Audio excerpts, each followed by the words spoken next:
The monument of gratitude on Velana's Thou had 17 wings.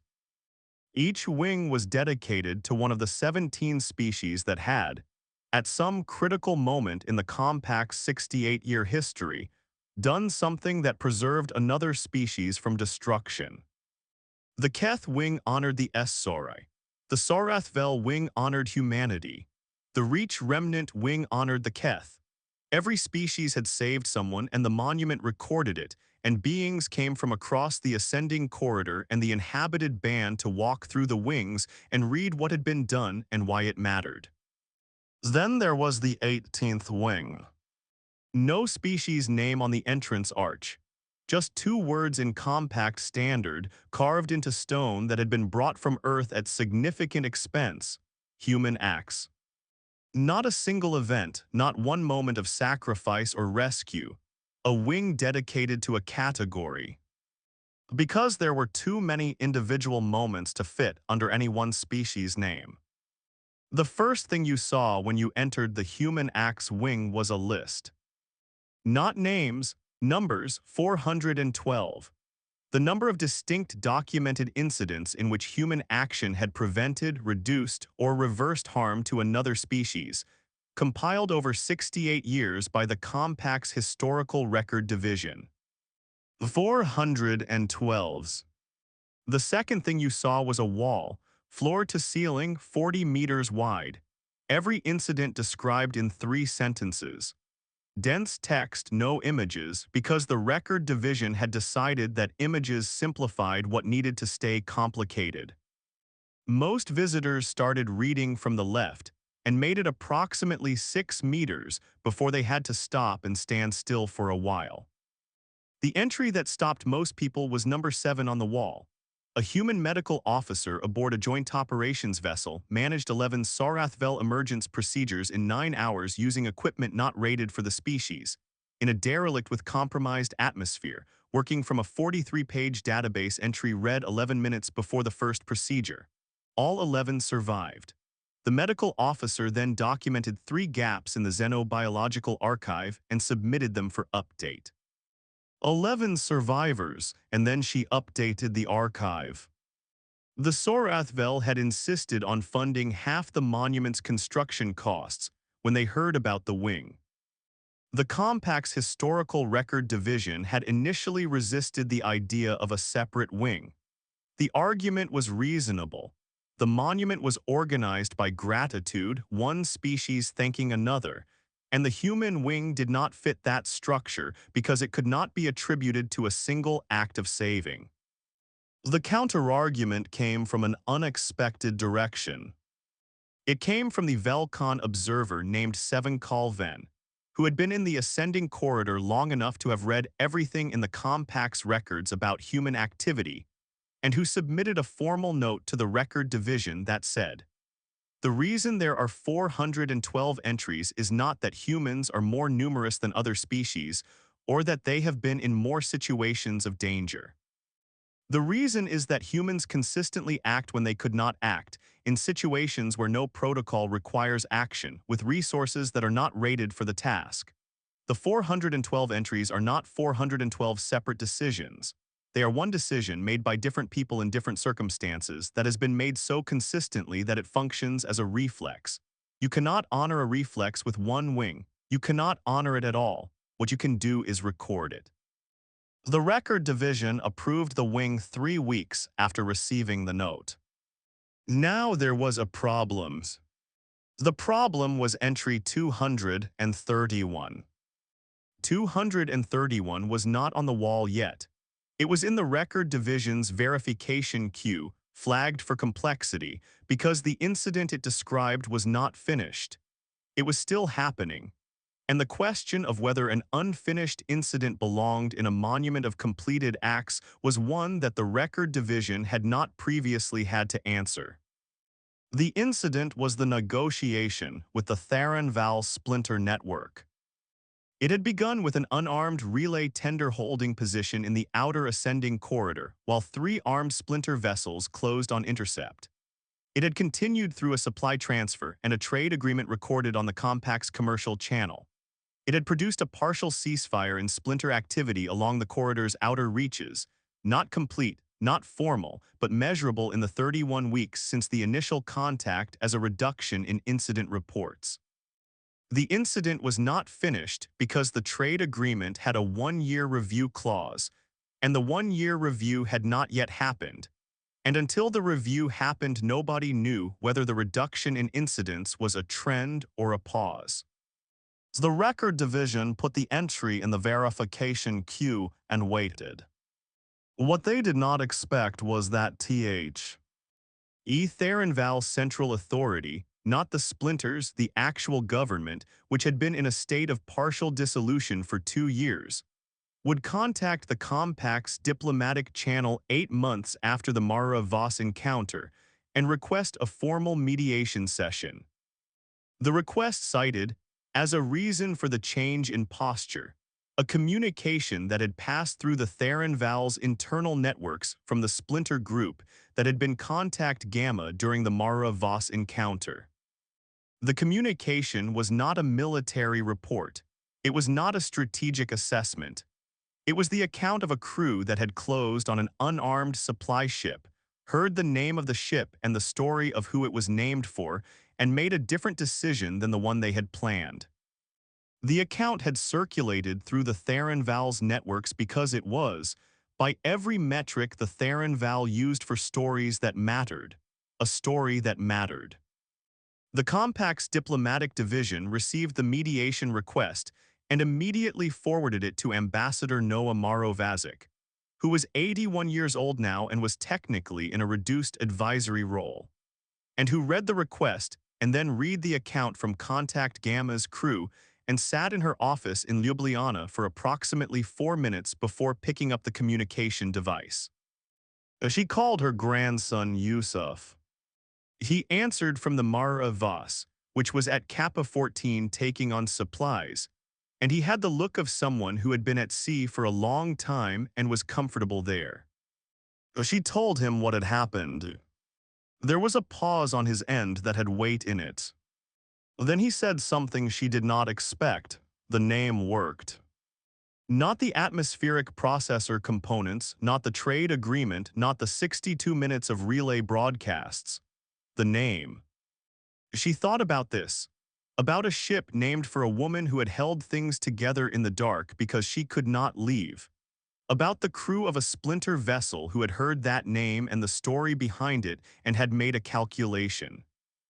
About what it meant that the calculation had included a story about someone who died before the ascending corridor existed, whose name had been put on a ship decades later, and whose refusal to leave had echoed forward into a moment 400 light-years above the galactic plane.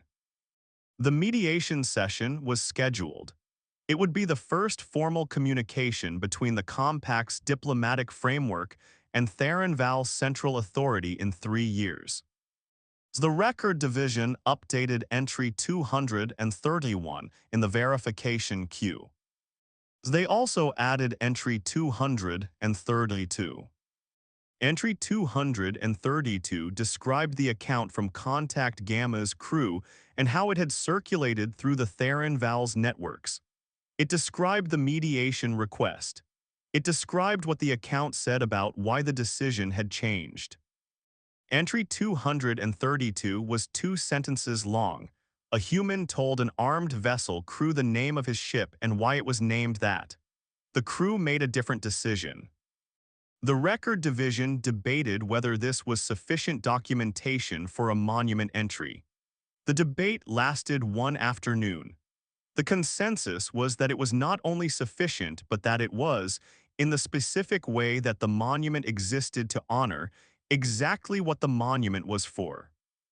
Because the human had not offered the name as a tactic. He had offered it because it was true. And the truth had done what the monument's 17 original wings documented truth doing, when the right person offered it to the right listener at the right moment. It had changed what happened next. The monument now had 232 entries in the human axe wing. The record division was already aware that the number would not stay at 232 for long. Every year, the ascending corridor extended further. Every year, there were more relay stations and more colonies and more species in contact with humanity's expanding presence. Every year, the situations arose where someone with no protocol requiring action and no resources rated for the task decided to act anyway. The record division had assigned 2 full-time staff to the verification queue specifically for human incidents. This was unprecedented. No other category in the monument's documentation had required dedicated staff. Well, the staff were not humans. They were a Velcon analyst and a Sorath Vel archivist, assigned by their respective communities to the task, specifically because their communities had entries on that wall. The Velcon analyst, whose name was not Seven Colven but whose mentor had been Seven Colven, and who had read the 11-year report so many times she had sections of it memorized, had a standing note in the verification queue. When in doubt about whether an incident qualifies, ask whether the human involved could have not acted. If yes, and they acted anyway, it qualifies. Under this standard, the queue was never empty. There was always another entry. The Sarathvel archivist had a different standard. He had been born on the second ascending colony, which put him in the first generation of Sarathvel to grow up in regular contact with human communities, and his understanding of humanity was therefore different from his predecessors, less formal, more specific, built from proximity rather than documentation. His standard for an entry was simpler: did it matter? If the answer was yes, the incident went in the queue regardless of scale, regardless of whether it fit the monument's formal categories, regardless of whether it was one person or a fleet. The two standards sometimes produced debates. The Velcon analyst wanted documentation. The Sarathvel archivist wanted meaning. The debates usually ended in entries that had both, because the incidents that had meaning were also the incidents that had documentation, because humans wrote things down. They had been writing things down since before they had a name for writing. The habit was built into them the way breathing was built in. Every ship had a log. Every doctor had a case record. Every diplomat had a notebook. Every spy who spent 11 years inside a community came back with 237 handwritten pages. The documentation was not an accident. It was the same thing as the action itself, the refusal to let things disappear into the moment they happened in, the insistence that what was done should be known, that what mattered should be recorded, that the record should outlast the person who made it. The monument existed because humans had built the habit of documentation deep enough into the compact's culture that other species had started doing it too. The Sarathvel archivist was in this building because of a 43-page database entry that a human medical officer had read in 11 minutes, and then updated with 3 new observations after the emergency was over. He was here because she had done the work and then documented the gaps. The monument's Human Acts wing was open on the day that the Theron Val mediation session began. It was not a coincidence. The record division had timed the wing's opening to coincide with the mediation because the timing was a statement, not a diplomatic statement, not a strategic one, a factual one. This is what has been done. These are the things that are in the record. The record explains why we are in this room today having this conversation.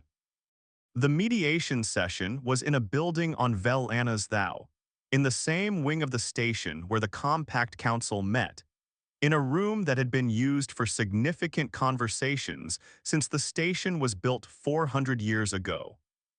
Ambassador Maro Vazic was in the room. She was the oldest person in the room by 20 years, and she sat with the specific quality of someone who had been in many rooms and understood that rooms were only as significant as the people in them made them. The Theron Val delegation had 12 members. The Compact delegation had 7.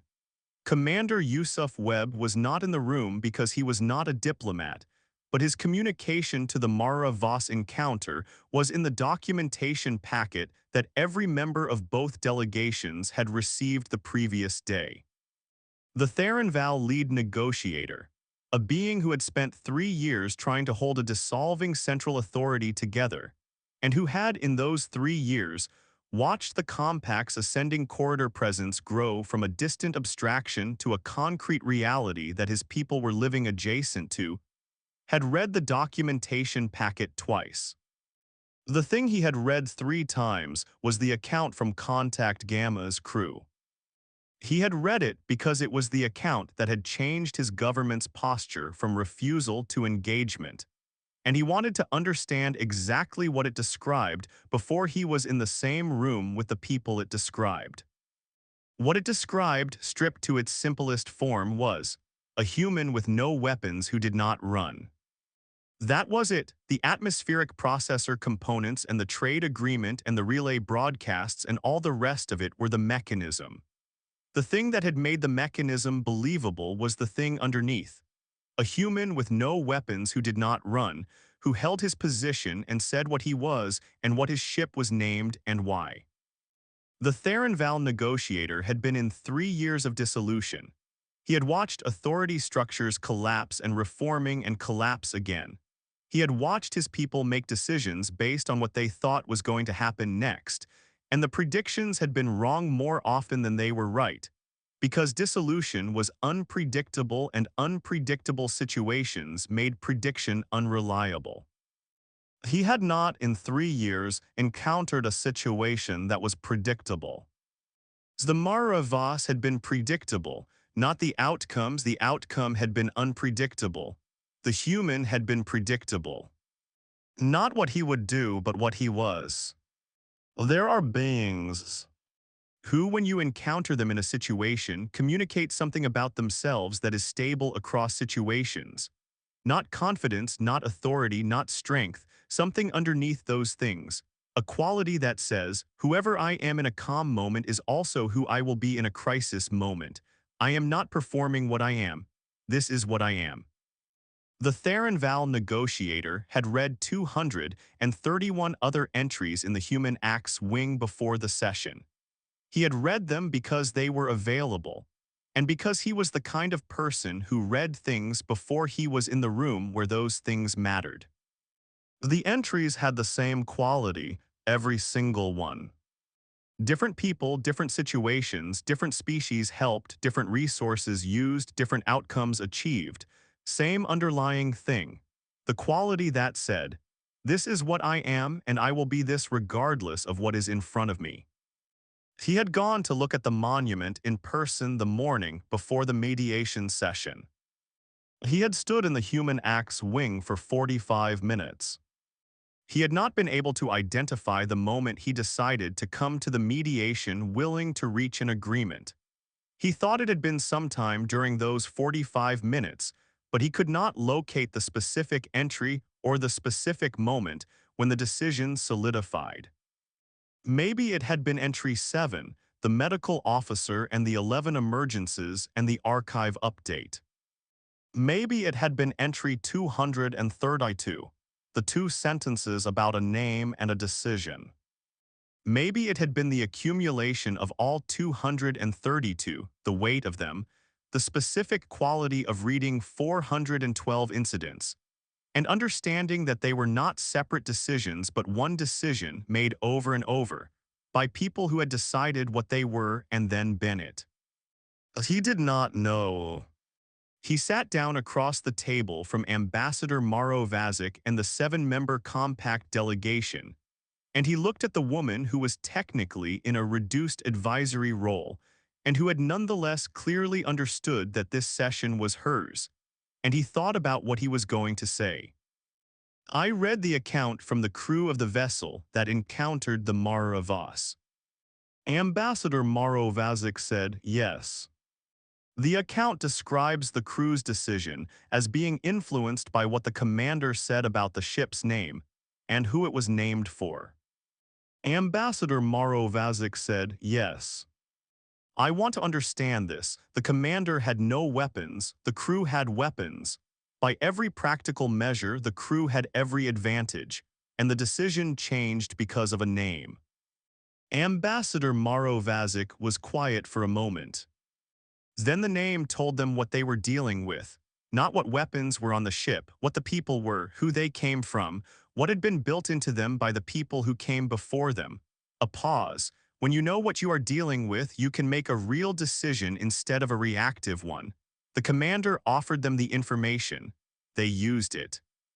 The Theron Val negotiator thought about this. Your species has been in this corridor for 60 years. 68. In 68 years, you have gone from a single relay station to 29 colonies, a relay chain 16 stations long, a military presence, a diplomatic presence, a commercial presence, and apparently 232 entries in a monument dedicated to things you have done for other people. A pause. What are you building toward? Well, she did not hesitate. We are building toward the next thing. We do not have a final form, we have a direction. What is the direction? Up and out into the space that was not being used, into the conversations that had not been started, into the situations where nobody else was there and something needed doing. A pause. There is an archive in the ascending corridor, 8 million years old. It describes us as a species that does not yet know what it is. We read that and we agreed. We don't know what we are yet. Another pause, but we know the direction. The direction is toward. The Theron Val negotiator looked at her for a long moment. Then he opened the document he had brought to the table, the preliminary framework his delegation had prepared, and he slid it across the table. So we want to be part of what you are building. Oh, she picked up the document. She did not say anything for a moment, because the moment was the kind of moment that did not need words added to it. Then she opened her notebook. She wrote one lines. She wrote day one of something. She looked at the line. Then she got to work. Outside the building, in the monument that had been open for 6 hours, a family from the Sarathvel second generation was walking through the human axe wing. A mother, a father, 2 children. The younger child was 7 years old and was at the age where everything required explanation. She stopped at entry 7, the one about the 11 emergences. She looked at her mother and asked what it meant. The mother read the 3 sentences. Then there was a doctor on a ship. The ship found people who were in danger. The doctor did not have the right equipment and had never done this before and had 11 minutes to learn how. She saved all 11 people, and then she made sure the record was updated so the next doctor would have better information. The child said, why did she update the record if the people were already saved? The mother looked at the entry. Because the next time someone is in that situation, they should not have to start from 11 minutes. They should have the information already. The child thought about this. So saving the people was only part of the job. The mother said, yes. The other part was making sure the next person could do it better. The child nodded. She looked at the wall of entries, all the way to the right edge of it, all the way to entry 232 and the 2 sentences about a name and a decision. How many more will there be? Her father said they have 2 full-time people working on the verification queue. The child said, what is a verification queue? It means there are already more entries waiting to be added. The child looked at the wall. At 232 entries and the space to the right of them that was going to be filled. They are going to need a bigger wall. Her father said yes. So will they build ones? I think so. She turned and looked at the entrance arch on the way out. The 2 words carved in stone that had been brought from Earth. A human acts. She read them twice. Then she walked out of the wing with her family, into the corridor of Vel-Anaz-Thou, where beings from 16 species moved through shared infrastructure on their way to meetings, and supply runs and conversations that had been building for decades, and that we're still building now. She did not say anything else about the monument. But 3 years later, when she was 10 years old and her colony school asked the students to write about the most important thing they had learned that year, she wrote about a wall with 232 entries and the space to the right of them. She wrote the entries are about saving people, but the thing they are really about is what kind of person saves people when saving people is not required. The entries say this is what that looks like. It looks ordinary. It looks like a doctor updating a database after a 9-hour emergency. It looks like a commander telling a story about who his ship is named for. It looks like regular people doing the next thing and then documenting it so the person after them has better information. I think the reason there is a separate wing is not that humans are special. I think the reason is that they keep doing it. One entry is a good act. 232 entries is something you name a wing after.